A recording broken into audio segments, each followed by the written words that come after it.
ఇవి గుంత పొంగనాలు. ఇవి మార్నింగ్ బ్రేక్‌ఫాస్ట్‌కి గానీ, ఈవినింగ్ స్నాక్స్‌కి గానీ చాలా టేస్టీగా ఉంటాయి. అల్లం పచ్చడితో నంచుకొని తింటే బాగా రుచిగా ఉంటాయి. ఇవి ఎలా తయారు చేయాలో ఈ వీడియోలో చూద్దాం. దోసపిండి తీసుకొని రుచికి సరిపడా సాల్ట్ వేసుకోవాలి. సన్నగా కోసి పెట్టుకున్న ఆనియన్ ముక్కలు, సన్నగా తరిగిన పచ్చిమిర్చి ముక్కలు, సన్నగా తరిగిన కరివేపాకు, సన్నగా గ్రేట్ చేసి పెట్టుకున్న క్యారెట్ వేసి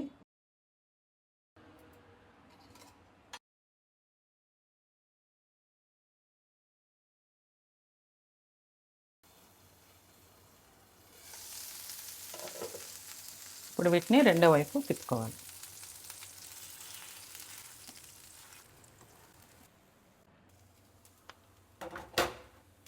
ఇప్పుడు రెండు వైపులా చక్కగా ఫ్రై అయిపోయాయి. క్రిస్పీ అండ్ సాఫ్ట్ గుంత పొంగనాలు రెడీ అయిపోయాయి.